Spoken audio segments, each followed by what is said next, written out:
Hi havia una vegada 3 porquets que estaven en sa mare. Un dia sa mare els hi va dir: porquets, vos teniu de fer una caseta, sou grans. I li van dir els porquets a sa mare: vale, mama, i va marxar.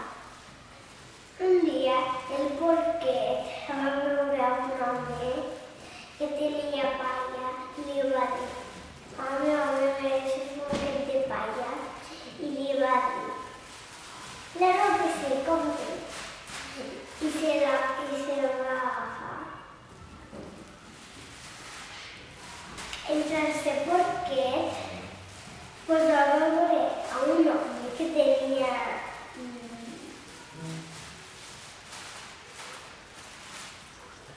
fusta i li va dir: home, mereixes un poquet de fusta?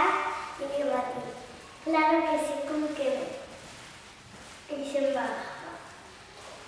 I el més gran va veure un home que tenia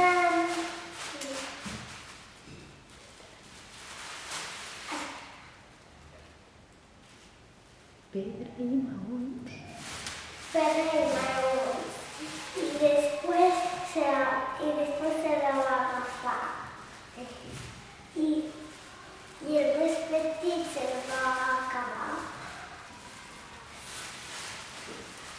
I també se la va acabar el mitjà. I el gran estava construint la casa. Després, el llop va vindre a la casa del porquet de palla i li va dir: porquet, me deixes entrar? I va dir el porquet: no. I després el llop li va dir: pues sofraré que la casa de mi mare.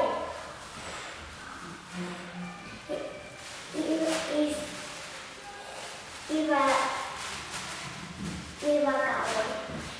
Després,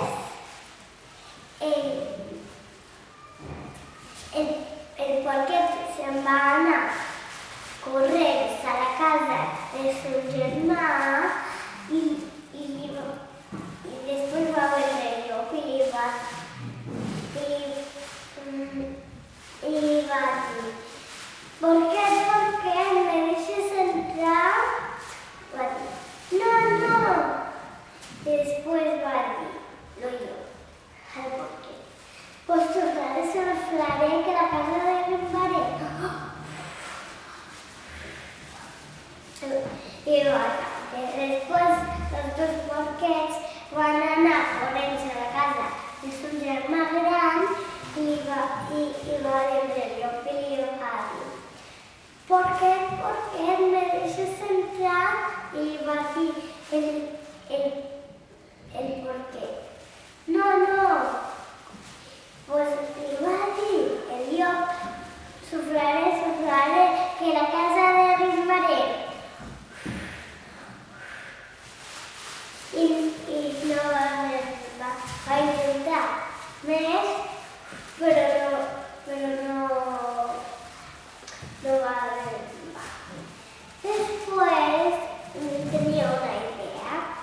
Va entrar per la xemeneia, però el porquet gran va posar una olla calenta i després se va tirar el llop i se va cremar al cul.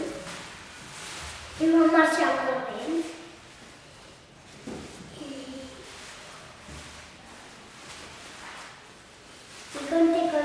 Este conte s'acaba. Molt bé, trau-te la màscara i així veuran